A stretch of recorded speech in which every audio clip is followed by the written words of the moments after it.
So today I want to talk about a new phone that recently released, and that is the Moto G Power 2024. And this is a phone that's been coming out on all types of prepaid carriers. It does retail for $300 with a brand new unlocked model, but we're seeing it way cheaper on the prepaid market. If you're with Cricket Wireless, for example, and you would like to upgrade your phone, you could get this for like 90 bucks. If you're looking to get a brand new line with Cricket or Metro or a lot of these other companies, you could actually get this phone for free. So there is a lot of competition here, and this phone is coming in at a very, very good price. But the Moto G Power, it's not really known anymore for its power. A lot of people are used to the Moto G Power line being about great battery life, and this does have a really good battery because it's a 5,000 milliamp battery. But this phone isn't known for its battery life. It's really just known to be a good affordable phone that really does make some compromises. And the question is it good enough for you for the money? And I'm here to tell you this phone packs a lot under the hood, and I was very shocked at how good this phone was for the money. So if you take a look at the design, one thing that I adore about this year's model is the design, because the back of the phone has this leather texture. And maybe you've seen this on the Moto Razr, the 2023 model. It's just a really nice texture. In fact, I'm always someone who loves to have a case on my phone, but I am a sucker for leather. So the fact that you get this nice premium feeling back, I really love it. And yeah, there is some plastic, of course, around the phone itself. You have two cameras here on the back. On the bottom, you do have a headphone jack, which is really, really awesome. You get a fingerprint sensor in the power button, and I will say it is fairly accurate. It is very, very quick for me. And you get a micro SD card slot too, so you can expand your storage. But this year, they're bringing a lot to the table with performance. We're talking about 8 gigabytes of RAM, 128 gigabytes of storage in the base model. So the fact that we do get 8 gigabytes right out of the box is a big deal. And this phone, it's a really, really good performer as well. So if you do look at the screen and also performance, I really do think you're going to be impressed. Now, the display, it's not AMOLED, and it's really hard to say what should my expectations be for this phone, because on one end it retails for almost 300 bucks, but on the other hand, it's been going on sale around 280. We're seeing a lot of prepaid carriers where you could get it under $100. So it's hard to know what to compare it to, but it's not AMOLED as far as the display, but it still does look nice. But you might wish it was brighter depending on what competition that you are comparing it to. Of course, the Moto G Stylus 2024 is OLED, so it's a nice upgrade there, but that phone also does cost a little bit more money. So you will still get the same type of IPS LCD display. It's very, very similar to last year's G Power, but if you are scrolling through this phone, you will see it is a 120 Hz refresh rate, so it's not a super bright display, but it does look decent. It looks okay. At least we are getting a decent resolution with it. We're not getting some 720p display or something like we've gotten in really older Moto G Power phones. We are getting a nicer resolution with 120 Hz, and it does feel very smooth when you're using it. So this is a 6.7 inch display with a 2400 by 1080 resolution. So whenever I do watch various things on YouTube, stuff like that, it does look really, really good. Now, it's not going to look tremendous outside. Of course, it's not the brightest display in the world, but again, for basic usage, for entertainment, it does look really, really nice, and I'm not too mad about it, even though it is a little bit of a compromise, and I know some of you would want OLED, it still looks just fine. Now, if you go to performance, that's where this phone is just shockingly good, especially if you're getting it for free or if you're paying like 100 bucks for it. Even if you pay 280, honestly, the performance is just really, really nice. So you do get 8 gigabytes of RAM, of course, in the base model this year, which is great, 128 gigs of storage, but you also get an upgraded MediaTek Dimensity processor. It comes with a Dimensity 7020, and honestly, when I'm using this processor, it does feel very, very fast. It feels very blazing fast, like I'm not having issues loading things. I'm able to smoothly scroll around because of that refresh rate. I'm able to go back and forth between apps, no problem. And of course, whenever you're loading things for the first time, it can take a little bit longer to load.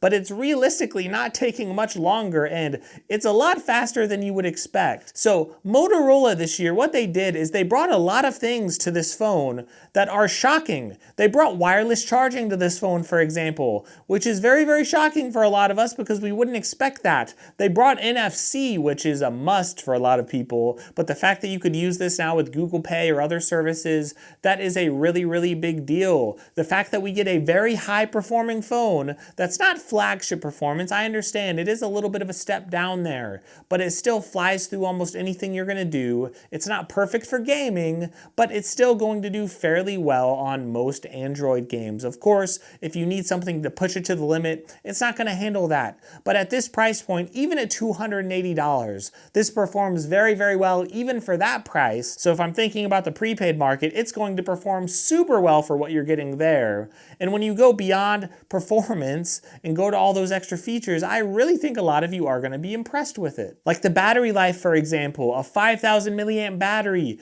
is really good. In fact, most phones, whenever you're looking at them, like the Galaxy S24, for example, that does not have a 5,000 milliamp battery. If you look at a lot of other phones around that $400 or $500 or $600 or $700, a lot of them don't have a battery this size. And a lot of phones don't have a headphone jack. They don't have an SD card slot. The fact that you get those things here, but you still get a phone that's pretty powerful, it's still at least a 1080p display, but then you still get wireless charging. You get a really cool leather back that you just don't get on a lot of phones. There's a lot of things to like. I'm not saying this phone is for everyone. Some people really prefer an AMOLED display, and there are some compromises that might draw you away from it, but this phone is a pretty good value. Now, one of the things that might give you a little bit of pause, or you might worry about compromise there, well, it's gonna be on the cameras here. So the cameras are okay. They are good. They're not great, but they are going to be all right. But the one thing that a lot of you might be worried about is 4K video footage. Now, that's not a super big thing for a lot of people, but this phone does not shoot 4K video footage. Now, if you are looking for that 4K video recording, you could technically get that on the Moto G stylus, the 2024 model.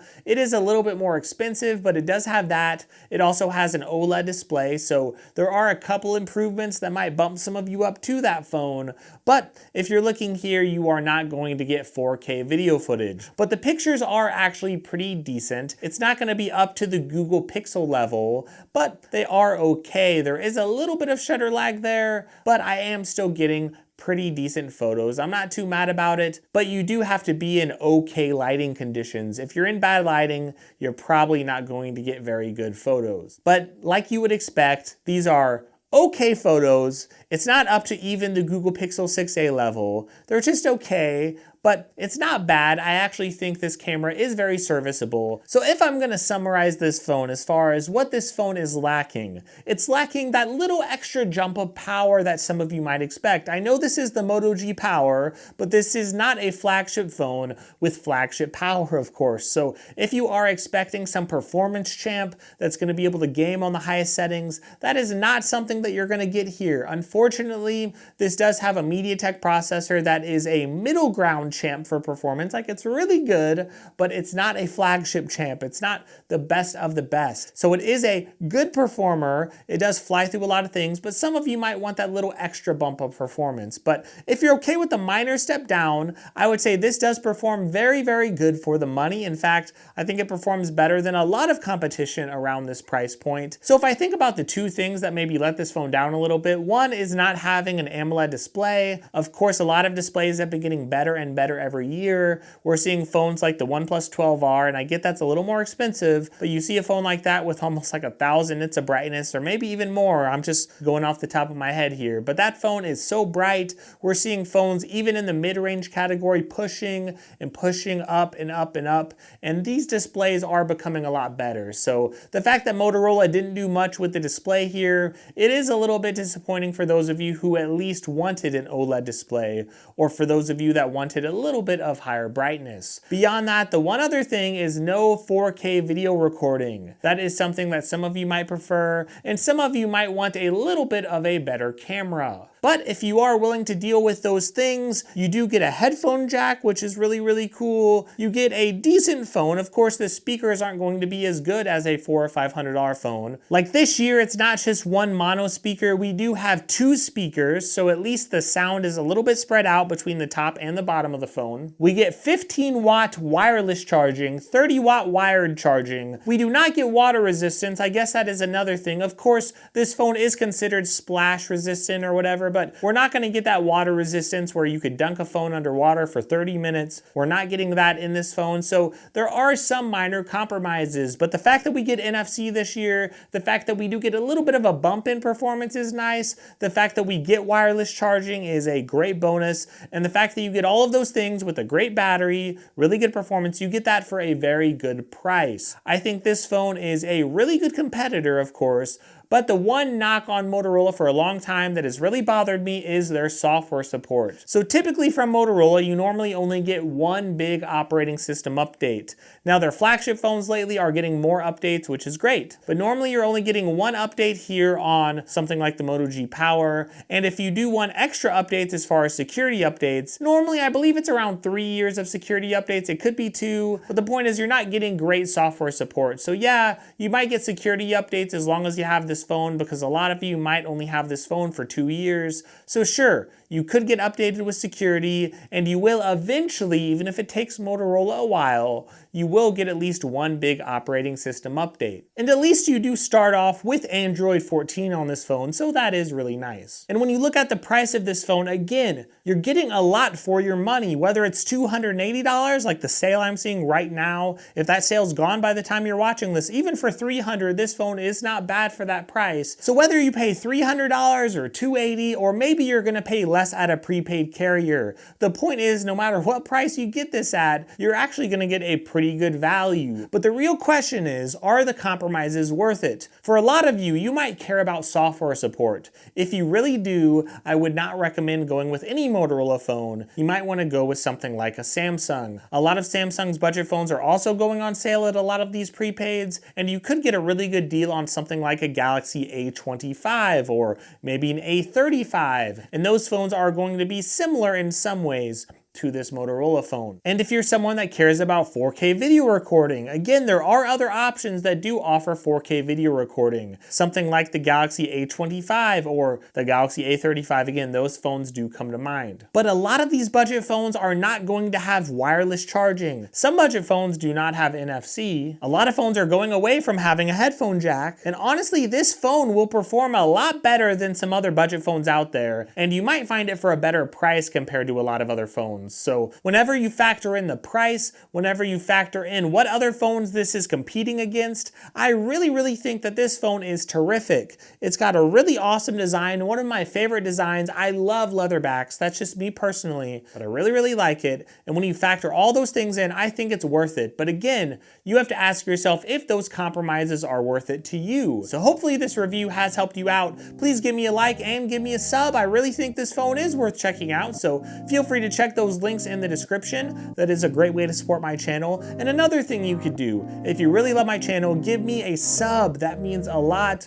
Feel free to like this video and check out some other content if you do get a little bit of time.